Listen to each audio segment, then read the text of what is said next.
think you could hear.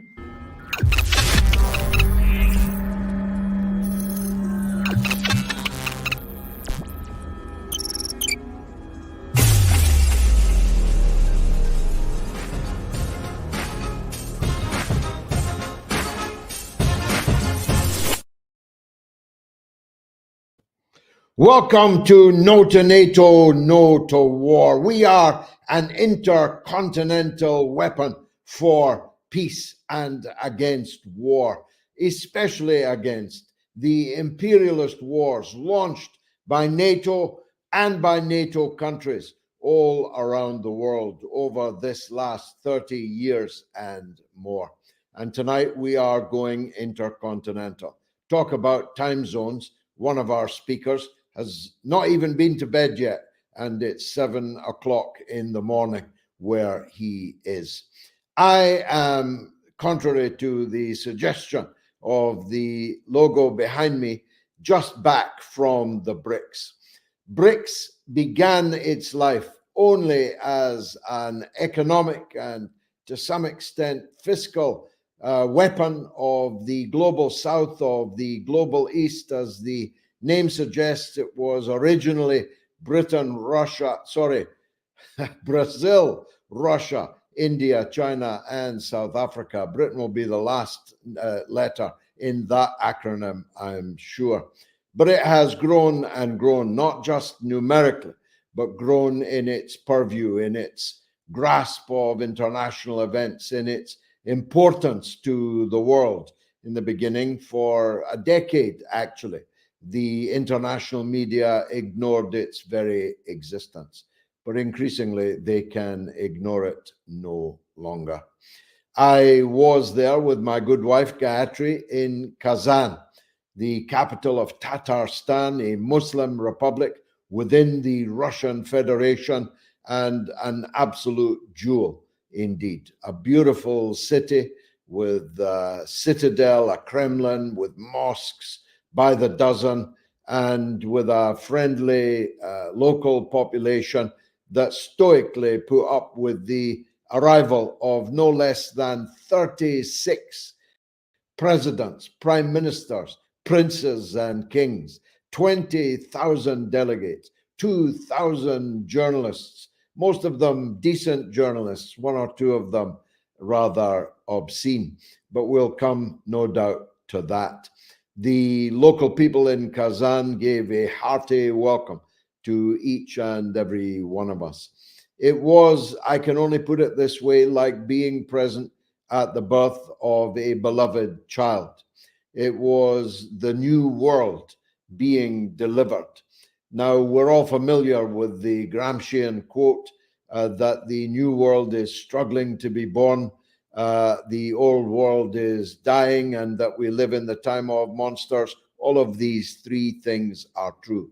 But to be at the birth, to see, for a start, BRICS become double I, with Iran's full membership confirmed at the summit, with the arrival of princes and kings of Arabia, people that were long regarded as Western satraps who could never have been imagined to be in Russia, walking around with President Vladimir Putin, with President Xi Jinping, and with the other leaders of the BRICS.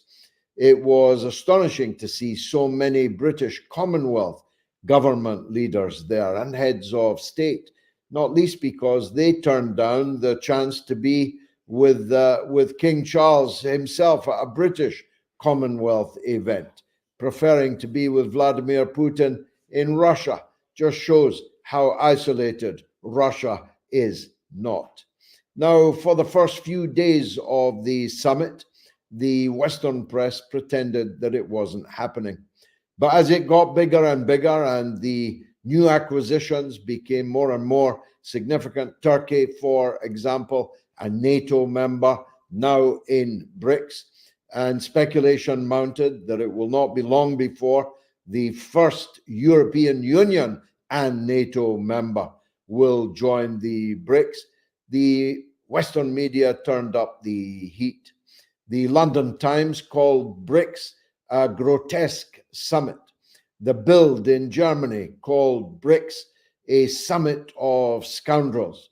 And you could see scurrying like rats the British journalists from Sky News and from BBC scurrying around the conference, seeking to cause problems, seeking to embarrass people about their presence in Kazan in Russia for the BRICS. And I had myself a now celebrated encounter with a youth, a 38-year-old youth, an Oxford University educated 38-year-old youth, but he might as well have been 16 with a pencil.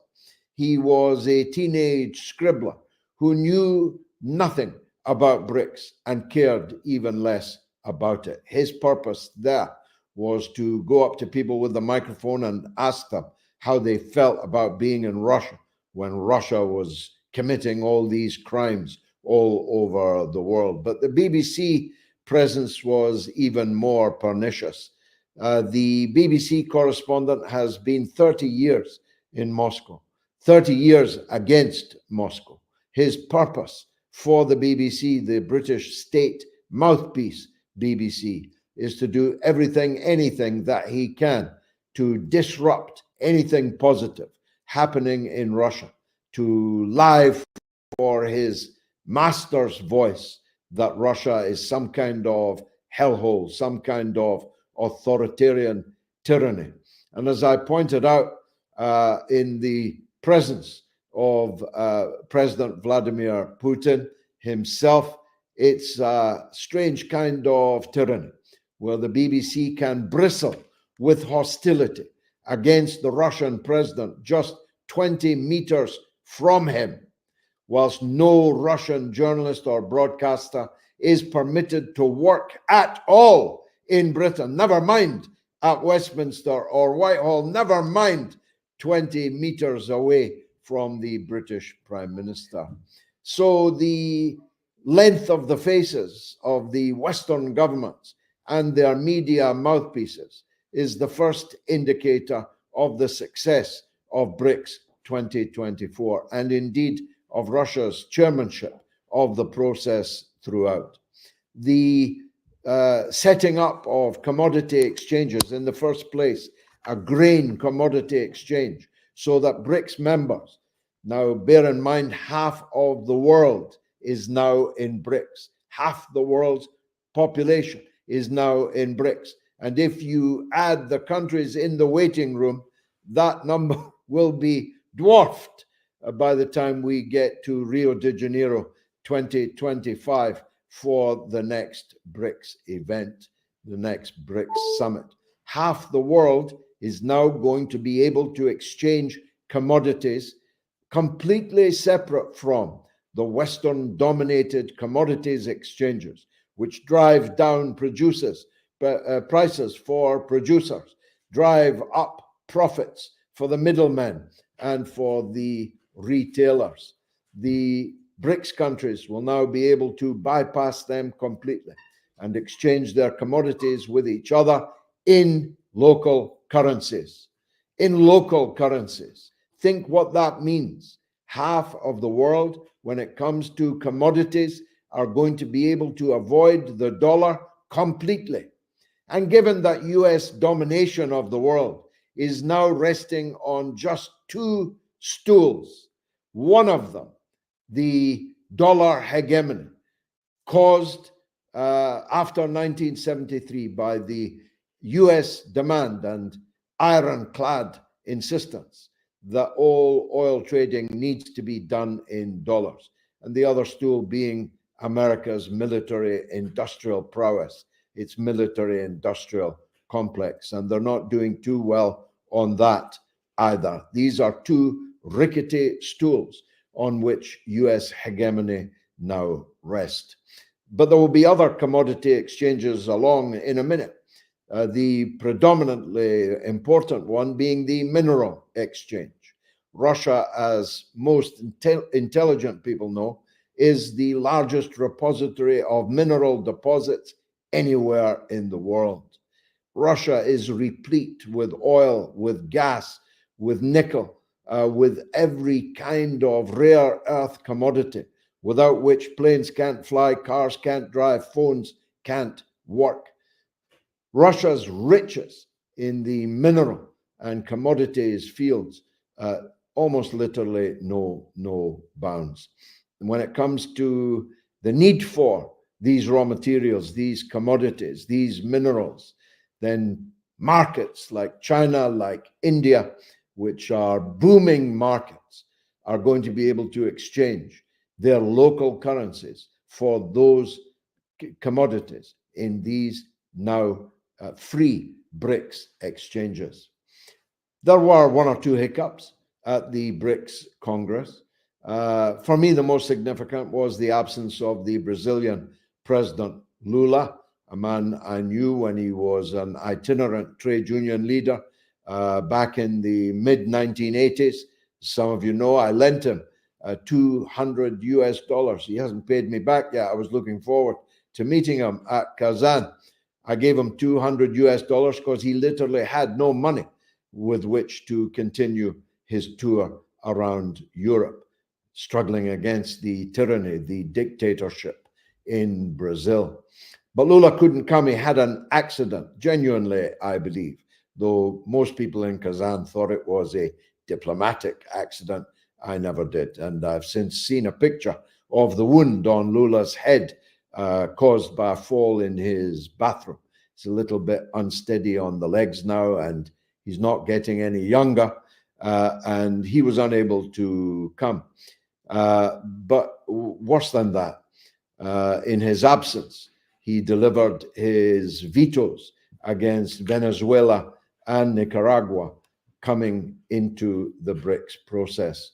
And this was particularly galling for Venezuela, as they had already paid their $500 million deposit on the basis that they were to be admitted. This has caused tremendous trouble in Latin America. It has caused the withdrawal of ministers and ambassadors, has caused diplomatic and political problems in Latin America in general. And this is particularly significant because Brazil is the new chair of the BRICS from the end of the year. So some anxiety must be permitted about how much progress BRICS will make under the presidency of Brazil, given that it's very clear that Brazil has some difficulties with other partners, other potential partners that are regarded as important by the principals, Russia and China. The tension between growth and direction is an obvious one.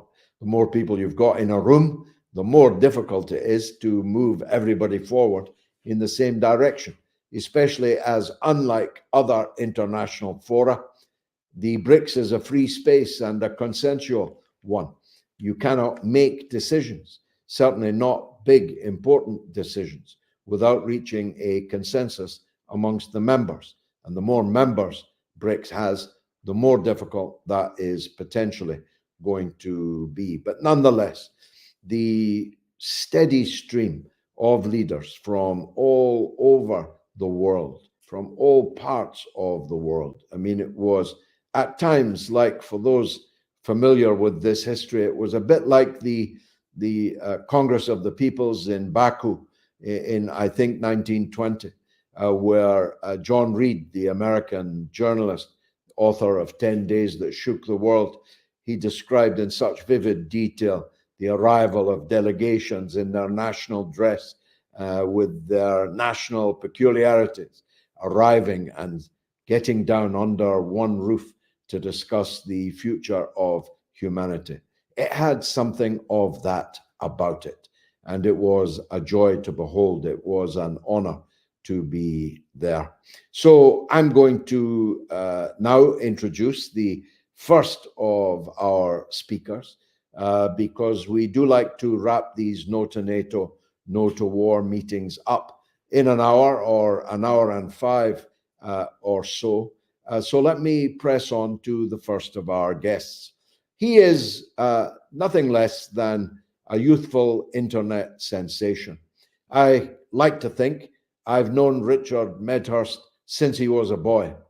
He's now a man of significance. He's now a man of considerable importance, both because of the quality of his work and also because the British state has begun to try and make a martyr out of him. But he will confound them, and he deserves the support of all of us. He is, of course, Richard Medhurst. Richard, the floor is yours. What do you think about BRICS? What do you think about the international situation post-BRICS? Hi, George. Thanks for having me, and I appreciate the grand introduction. It was, if I could just start by saying, I very much appreciated your interaction with the British press in the hallways, which you were referring to. It was quite amusing to watch.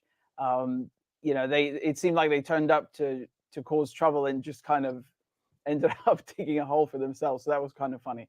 Honestly, I think the moment that we're in right now is really, we can trace it back to when the war in Ukraine started. I've always said that was the catalyst for what's going on, and I know we've all been, our attention is rightfully been turned towards Gaza because of just how horrific the slaughter is on a scale we haven't seen since in decades, probably haven't seen since World War II.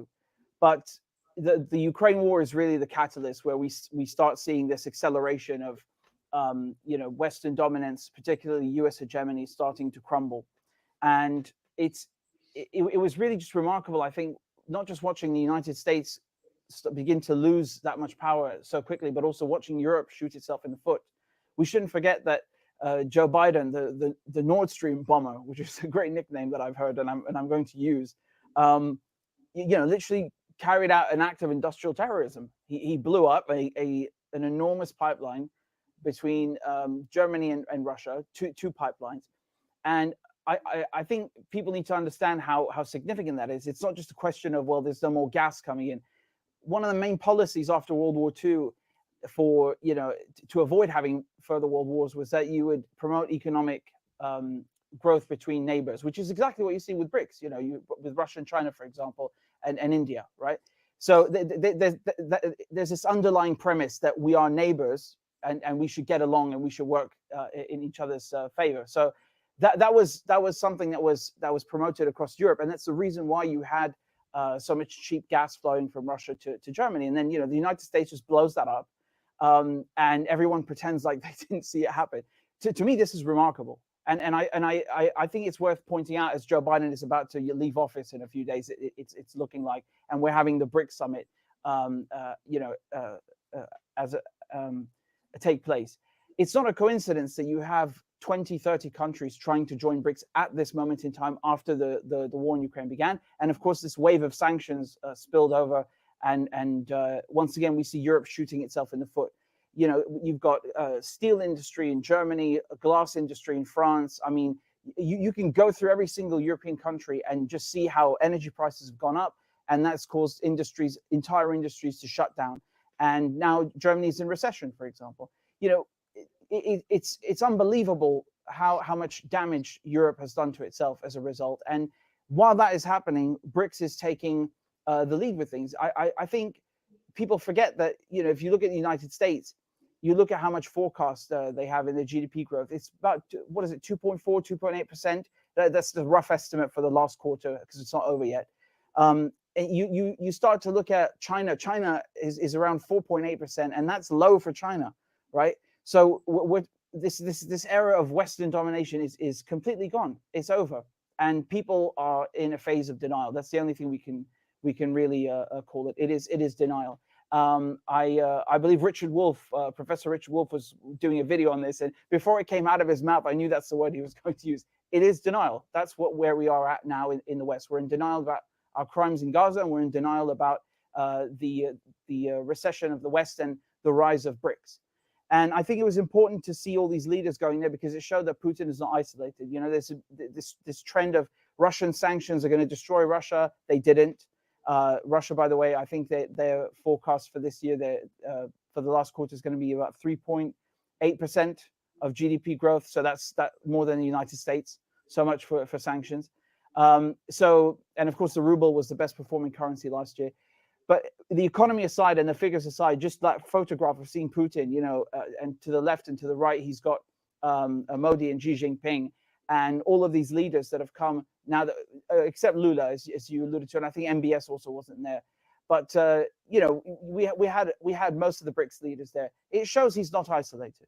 Okay, the fact that 20, 30 countries want to join and try and get through the door shows they're not isolated. This is the first BRICS summit that we've had, in Russia since the war in Ukraine began. All of the economic policies have failed. All of the political goals have failed. And Trump is now trying to make threats that, he'll put 100% tariffs on people that are trying to abandon the dollar.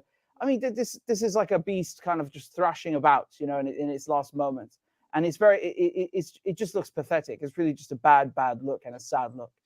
And we saw India and China also, they've struck a deal to, fix their issues on the border. So that's also good. And I suppose the best way to kind of encapsulate the BRICS summit would be to watch that clip of Janet Yellen, the Treasury Secretary in the United States, being asked what the future of the dollar looks like, and in the most ominous manner imaginable, as the question is departing the reporter's mouth, the seal of the Treasury falls on the ground, and it's just you couldn't write a better script, honestly. So that really that was really just a perfect encapsulation of where things are at right now. Well, the BRICS is now bigger than the G7, the so-called giant 7 economies in the world, though that was always a misnomer. It's bigger than the G7 already. In numerical terms, it will shortly, in fact, if you add the partner members, it already is bigger than the G20. Half the world's population is already in the BRICS. Half the world's wealth is in the BRICS. And you're right that MBS did not make it, but he sent the foreign minister of Saudi Arabia with him. The president of the UAE was there, and there was a very interesting picture of him having a side meeting with the president of Iran, and appearing to hang on every word that the president of Iran was saying. The China-India rapprochement that you mentioned. I saw a picture today of Indian and Chinese border guards in the hotly disputed territory that their border constitutes in the Himalayas, exchanging gifts, where once they were exchanging rocks and once they were exchanging shot and shell. So we begin to see, don't we, Richard, the possibility of the BRICS being a kind of alternative United Nations. And heaven knows the United Nations is in a parlous condition right now. Yeah, absolutely. I think it certainly has the capacity to unite people in that manner, and it's very clear. It goes without saying, in a sense, they don't have to flash it around with a neon sign. But the whole premise of this get together, it does have that ambiance and spirit of what the United Nations is meant to be, or what most people picture the United Nations of being. So yeah, obviously, I don't think it would take on necessarily the same form, but it definitely has that spirit, and I think we there's a lot to be learned from that. There's you look at the United States and Europe, and the relationship is not one of cooperation; it's more of subservience to Washington. So you don't see that at all when it comes to Russia and China and India. And I mean, you look at their landmass and their population. I mean, these are enormous players, right? They could easily have a go at each other if they wanted to, and they're not choosing to do that. So what does that really say about us? I think there's a philosophical lesson in there somewhere, which I haven't quite figured out just yet. But it certainly says that it leaves a lot to be desired, and there's a lot to learn there. I was also, I mean, just looking at the photographs and the videos of the event, and I have to say, George, I'm quite envious that you were able to attend, but at the same time, very happy that you were. I for one split second I actually thought it was the UN. The first time I saw any of the footage before realizing what it was, and yeah, so it definitely has that atmosphere and that feeling, and I think that it's a bit disappointing with Venezuela, for example, that they refused to admit Venezuela, and Brazil vetoed it and so on. Maduro, I mean, he delivered a good speech, and said a lot of good things about Gaza as well. So that was a bit disappointing to see them being rejected. But I'm interested. I'm keen to see what happens next with with for example Iran and the UAE. Of course, this relates to Gaza more than it does to BRICS, but nevertheless, it is interesting watching Iran, Saudi Arabia, UAE kind of cooperate under the same roof, and that is in effect the spirit of the UN, if you will, or what it was supposed to be. What it was supposed to be. Just to underscore your point about the philosophical point that you just made there, I made a video for Chinese television at the end of the BRICS for CGTN, which they have put out. But they have excised, they have removed any words of praise that I made towards China in the video.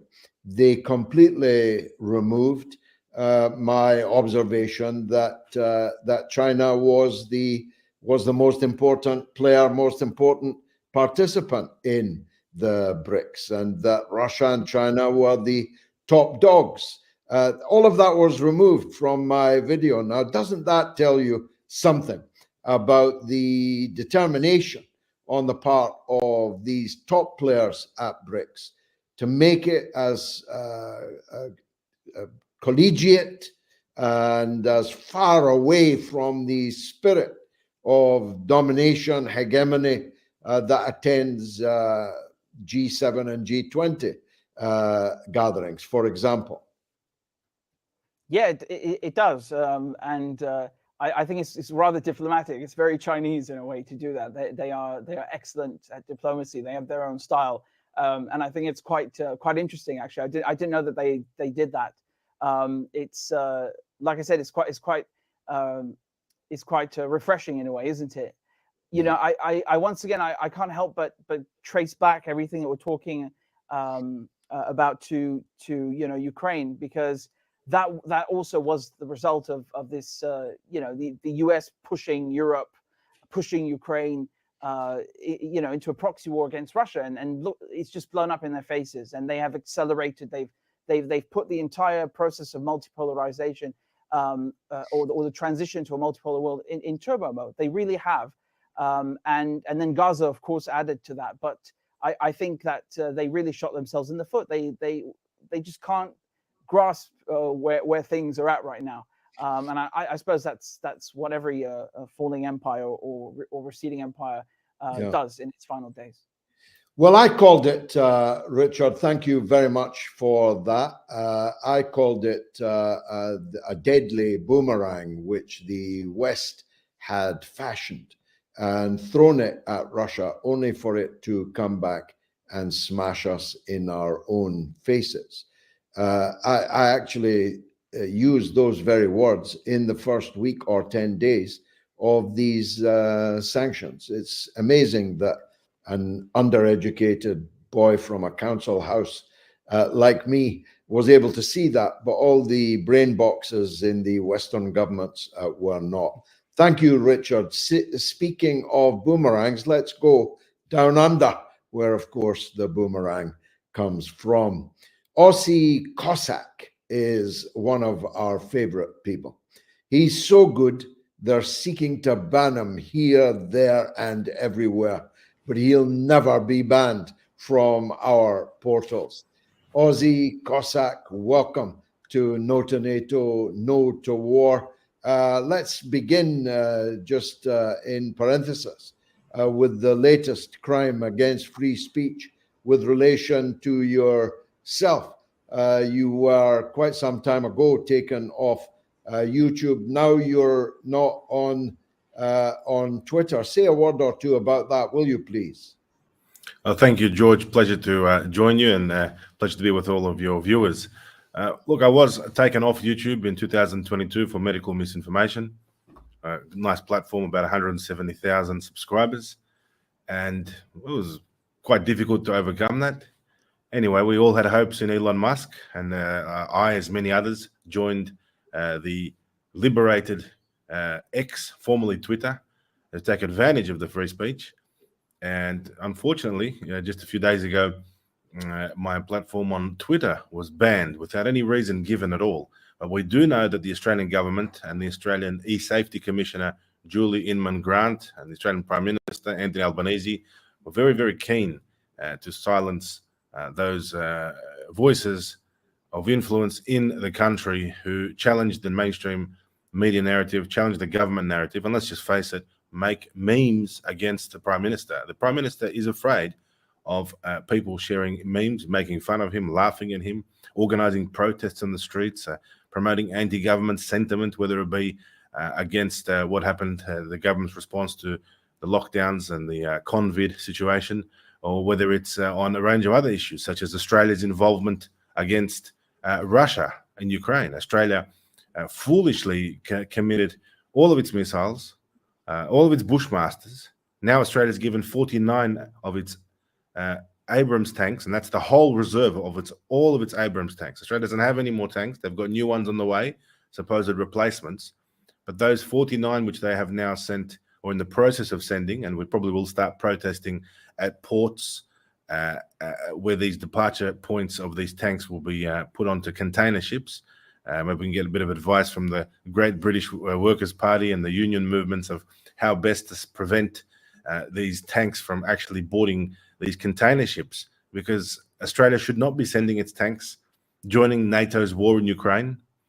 The United States only sent 31 Abrams tanks. And out of those 31 Abrams tanks, about 20 have already been destroyed. And it's very embarrassing for the United States when there is video footage of Abrams tanks being destroyed by Russian forces. And the Abrams tanks which the Australian Army has are in far worse condition, because they're second-hand tanks that were originally from Iraq and then passed on as hand-me-downs to the Australians, who never used them in combat and had actually put them away into storage to retire them. So we are fiercely opposed to that in Australia. China would be watching this and laughing. Of course, even 49 tanks in Australia would not be any match for the Chinese military in the event of a conflict in the Pacific. But at least on paper, it looks formidable that Australia has 49 tanks. Well, now it doesn't have those tanks. It doesn't have the missiles. The Australian government just this week has announced that it's going on a spending spree, spending billions and billions of taxpayer dollars in a frenzy, in a shopping frenzy, buying missiles, buying American missiles. But of course, they can't get the missiles because now there is a global missile shortage, especially interceptor missiles, to what's happening in Israel. The Iron Dome interception system is failing. In Ukraine, there's not enough Patriot batteries. There's not enough missiles because this war that is this NATO war, which is developing Ukraine, is at a World War II level. I mean, certainly if you look at the amount of tanks that have been destroyed, I mean, 10 to 15,000 tanks have been destroyed. So 49 tanks from Australia plus minus is nothing. But for Australia, 49 is everything. That's all Australia has. Unfortunately, the Australian government continues to behave as a lapdog of the United States. People in Australia are not happy about this. There is certainly very strong potential for coordinated global No2Nato rallies at Parliament buildings and government buildings all around the country in Australia. And of course, it would be great to have a joint venture with you, George, perhaps on the streets of London. We could have a global no to NATO, no to war protest after, of course, the November the 5th election results, seeing how November the 5th, the United States presidency, the new president, will react to Ukraine. Now, Sergei Lavrov, the Russian foreign minister, has urged people not to get their hopes up. And he said that whatever administration there is, whether it's Trump or Kamala Harris, the American deep state will continue what they're doing in Ukraine, because it's actually very, very beneficial, isn't it, for NATO? All of these European countries, especially the former Soviet bloc countries, the Poland, East Germany. There's so many old Soviet planes and tanks that have all been now sent to Ukraine, and these are all being replaced by brand new gear. So the Ukraine war is a fantastic thing for the Western military industrial complex. They've hit the jackpot with the Ukraine war. These billions and billions of dollars that we hear about, it's not necessarily going to Ukraine. Please don't be under the illusion that this money is actually reaching Ukrainian people. It's clear that the West doesn't care about Ukrainian people. They exploit Ukrainian women in the brothels of Europe. They exploit Ukrainian men by sending them into battle to die. They exploit Ukrainian children by trafficking them out of the country. And they exploit anyone in Ukraine for their organs. The waiting lists for organs all around Europe and the West in NATO countries have suddenly disappeared. If you need a kidney, you can get one straight away now. You need a heart, you need an eyeball, you need a liver. It's all available. You need a lung, you can take it because Ukraine is providing. Unfortunately, it's sad, it's terrible, disgusting to talk about this or imagine that a country's population is being so exploited. And that is the reason why Ukrainians actually see the Russian military, the Russian army, as liberators. The Russian army doesn't seek to exploit Ukrainian men. In fact, Ukrainian men are much safer in Russian liberated, or as the West would say, occupied territories. No one's arresting them. No one's mobilizing them. No one's sending Gestapo-like mobilization squads, thugs, and people are free to flourish. Russia's investing in the new regions. Crimea is booming. Kherson, Zaporozhye, Donetsk, Lugansk, this peace. Russia is rebuilding these places because these lands, these territories are originally Russian. And now, because of NATO's insistence to escalate, to continue escalating this war, and of course, it started with what? Let's provide medipacks, let's provide bandages, let's provide non-lethal aid. Okay, let's provide bulletproof vests, let's provide boots, let's provide more and more. And the escalation now, remember when they were talking, let's provide javelin missiles. Then it was, let's provide tanks. Then it was, let's provide F-16s. Now Zelensky is demanding Tomahawk missiles. Why doesn't he just say, give me nuclear weapons? Let's just fast forward. Because let me say that no weapon, no Western weapon, no NATO weapon will be enough to defeat the Russian military. It's impossible. President of Belarus, Lukashenko, today announced that it's impossible to defeat the Russian military on the battlefield. China knows that. Russia knows that. And this war, this conflict, indeed has made Russia great again. Russia has emerged from the problems of the 1990s and the 2000s when it was heavily influenced by American agents.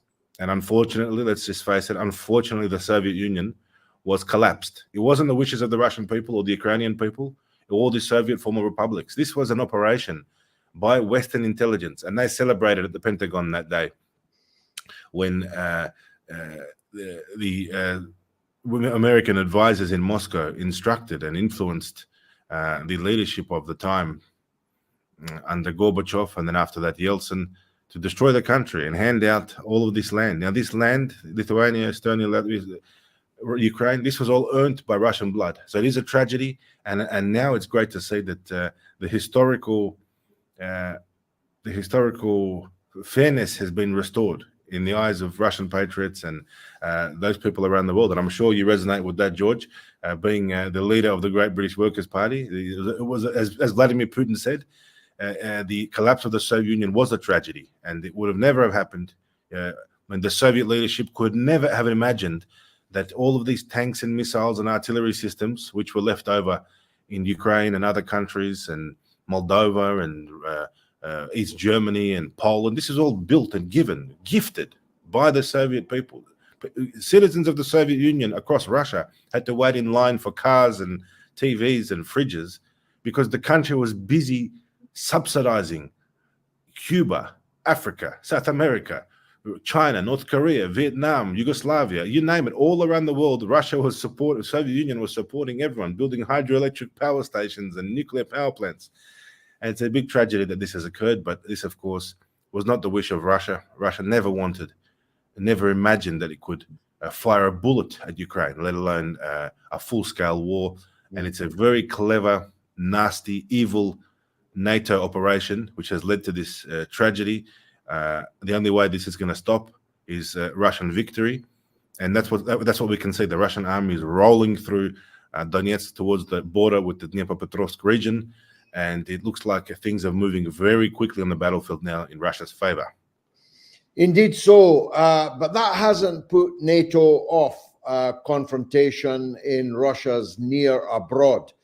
In the last few days, their failed regime change operation in Georgia has taken a turn. They were decisively defeated at the ballot box as the OSCE, which supervised the election, observed the election with all its experts.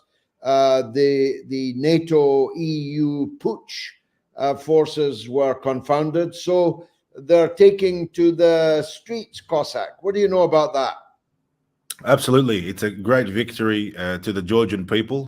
The sensible majority of Georgia has said no to NATO, no to the European Union, no to the West, and have actually defeated a well-organized infiltration campaign by Western funded and backed non-government organizations, NGOs, who are on the ground in Georgia, doing the usual color revolution, democracy, let's do little protests and hand out pamphlets and then tents and Maidans. And we know that playbook, and Russia knows that playbook. And the Georgians figured it out, that they don't want their country, Georgia, to end up like Ukraine, used and abused, chewed up and spat out by the West, by NATO. And the Georgians have said no to NATO, and it's a great thing. I congratulate the Georgian people, because being close to Russia for Georgia is an excellent thing. Georgia, as a country which borders with Russia and has a large land border, will be able to now be a hub, a facilitator of intermediate or a middleman for anti-sanction trade. So, for example, automobiles, it's an industry which is really flourishing in Georgia. Georgia buys a lot of cars, and their main export to Russia is cars, because a lot of these Western brands, for example, Japanese brands, are banned in Russia due to Western sanctions. But that's okay. Russia's turned to China, and China's providing lots of millions and millions of cars, and they've taken the chunk of the automobile industry. And it's great. And so these sanctions all work as a boomerang effect.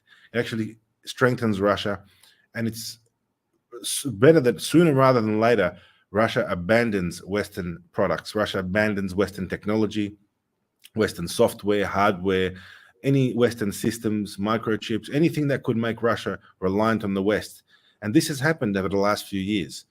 Therefore, now in the future World War III, in a larger conflict, which is what we're heading into, clearly, I don't think anyone argues with that, disagrees with that. That world is heading into World War III. Russia is very prepared, thanks to the sanctions. So bring on the sanctions. Give us as many sanctions as you like. It only makes us stronger.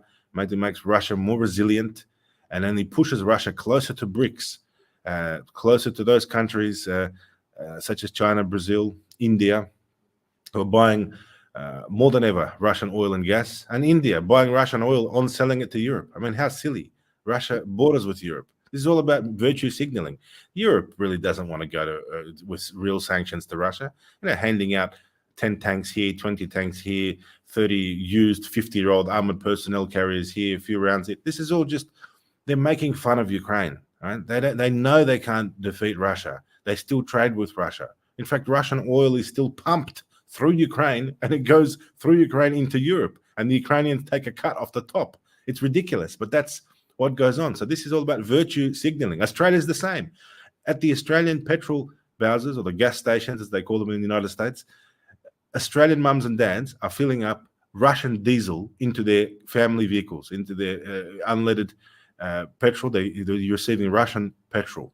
But officially, the Australian government under Prime Minister Albanese has banned Russian oil.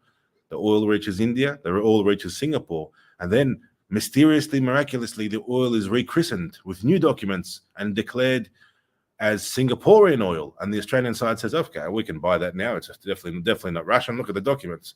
And the Singaporeans and the Indians make a nice 30% cut on the top, making billions of dollars, putting more pressure on families in Australia, just so the Australian Prime Minister can tell the media that he's sanctioned Russian oil. And that episode basically sums up the whole attitude of the West towards this conflict. And all I can say is we feel sorry for the Ukrainians.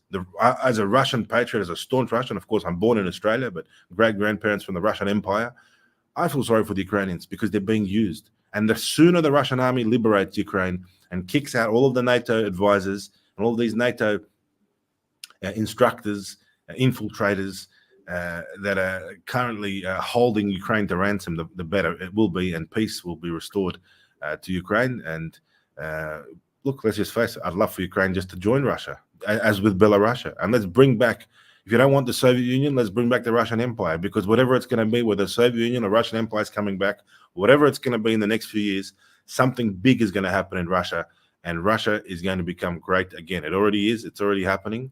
Russia's very strong. And guess who's to blame? It's NATO. So thank you, NATO. Well, look, I can well see, as the audience will, from your knowledge and eloquence, why they want to silence you, but you will never be silenced. People can follow you on Telegram.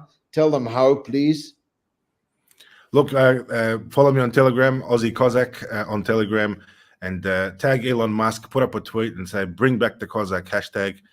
Look, I'm not an enemy of Elon Musk. I'm pretty favorable to him and Trump, because I don't want Kamala to win. So it's unusual why I was banned from Twitter. Maybe they'll restore me. But thank you very much, George, for the opportunity. And it was great to see you. No, you took words out of my mouth. I was going to make a call to everyone watching this who has an account on X, on Twitter, to raise the demand to bring back the Cossack, because your voice was increasingly influential, which is, of course, why people tried to silence you. I myself am determined to see you back. I'm in court with Elon Musk in the next few months in my action against Twitter. I think I'll add that to my list of demands.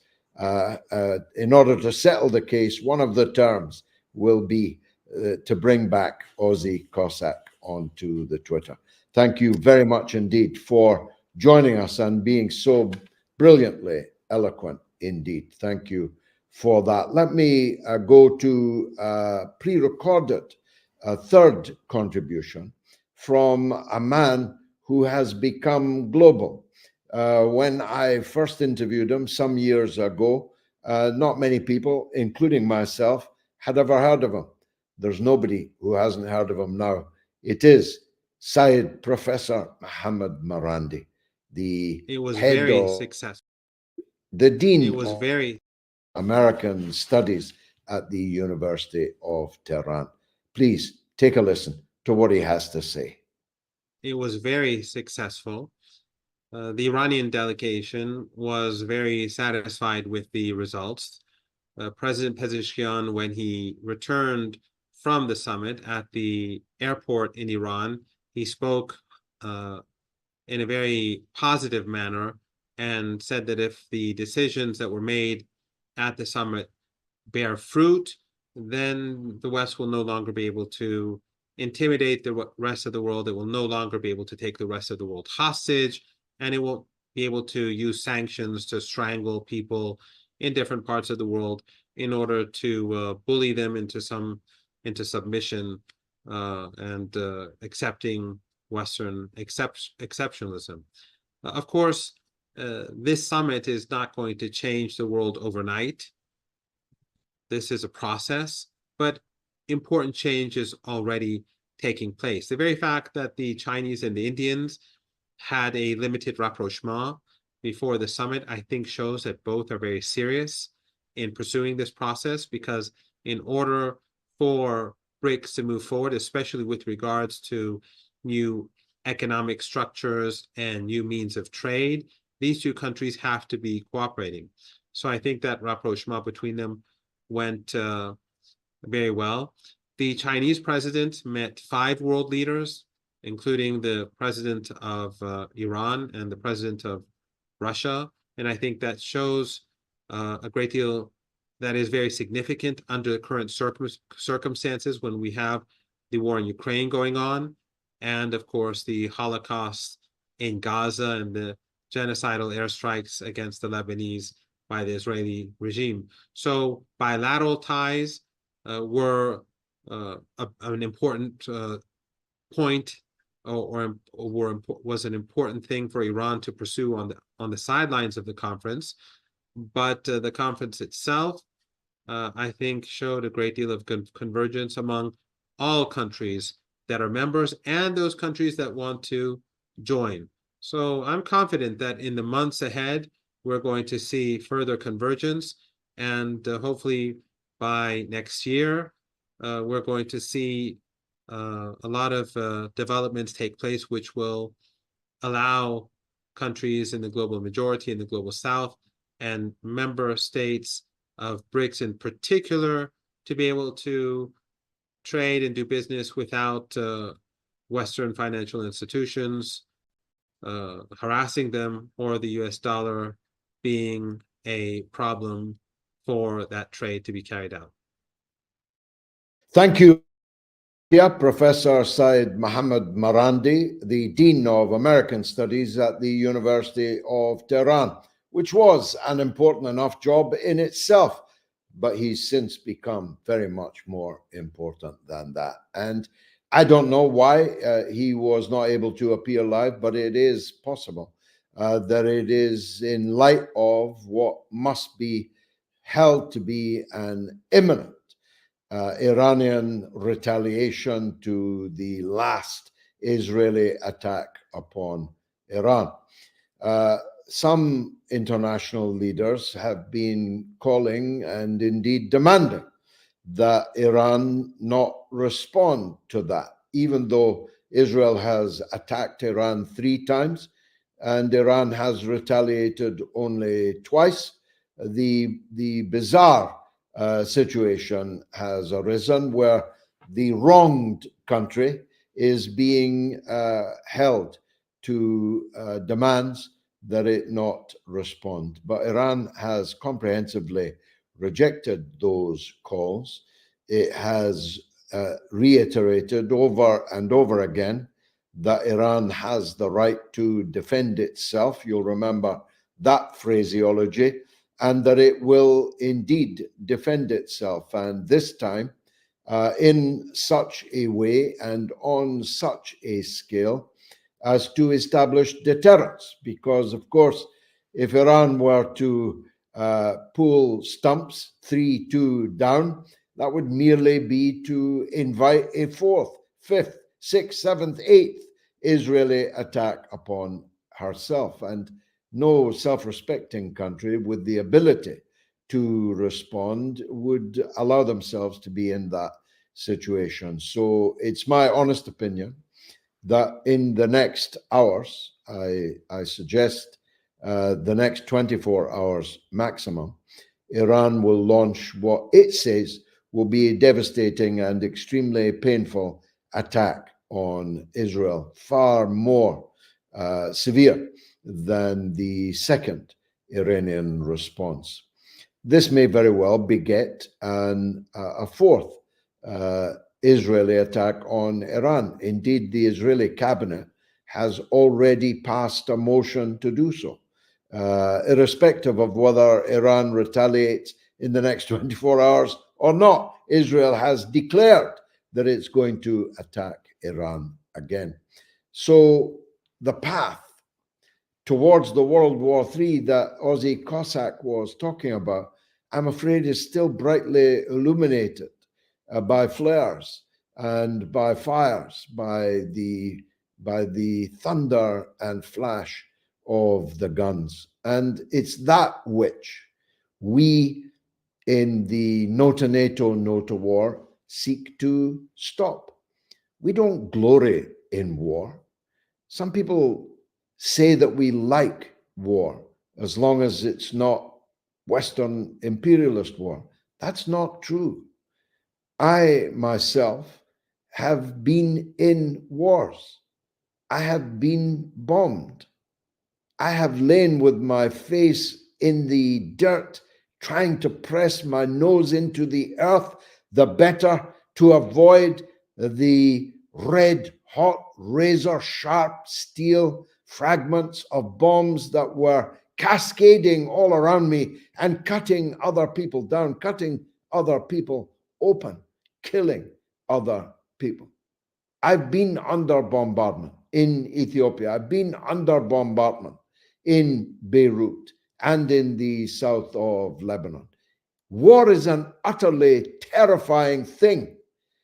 As those who've been in it, either as soldiers or as people caught up in the crossfire, would be and should be the first to say. Our deputy leader, Andy Hudd, a leading figure in the Railwaymen's Union, ASLEF, and deputy leader of the Workers' Party of Britain, is himself a former serviceman, as many in the Workers' Party of Britain are. Even I was a boy soldier in the Royal Artillery Battery 2, based in the Scottish city of Dundee. I was fortunate enough to spend time with my fellow soldiers, their regulars, as well as reservists. We respect the armed forces. We know that we need armed forces, but we need armed forces to defend ourselves, not to be the servants of Western empire, especially when that service is actually self-harming in terms of our own national economy. So to close the meeting, I'm going to ask our comrade Andy Hudd from our veterans group in the Workers' Party to say a few words in closing. Andy, the floor is yours. No, cheers, George. Yeah, I'm just on tonight to raise awareness and asking for people to contribute to our fundraising campaign to get a organizer for No2Nato. You would have heard the contributions tonight. That means that the need to expand on the work of No2Nato is so important now. We need a full-time organizer, and as the Aussie Cossack mentioned, you know, if we're going to get these national and international demonstrations organized, then we're going to need someone to do that. We only asked for £20,000. We need to do that, and we need to do that rapidly if we're going to be effective. The war in Ukraine is not going to go away. In relation to the veterans, the veterans organisation that we're setting up in the party, George, yeah, we've got. I'm very excited about it. We're getting a few people come to a meeting last night and make some valid contributions, and we're looking to organise veterans within the party, and we're looking to raise veterans profiles and raise veterans issues and lobby on veterans issues within the government, and attend veterans event and support our veterans. You know, as a party, we want veterans to live in the best place in the world for veteran care. You know, that's inside the services and when they come out. So that's a bit about the veterans. If you're interested, if anybody's interested in the veterans group, they can obviously join the party and join the group and become a part of that process, and hopefully will feed into the policy making processes within the party and start to make a change for veterans in the UK, George. Thanks, Andy. As always, Andy Hudd, a great champion of the rights of veterans. We are well familiar with the sending of young men and women these days off to war with straw hats and trumpets, not so much of a welcome back home. As I once said in a celebrated debate in the Oxford Union, don't talk to me about Tommy Atkins.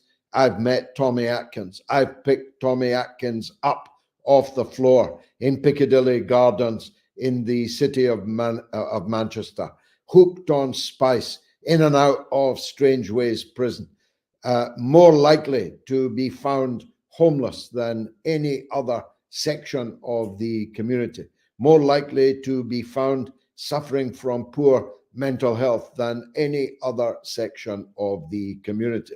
Our rulers don't give a toss about veterans. They don't give a toss about soldiers. They are cannon fodder for them.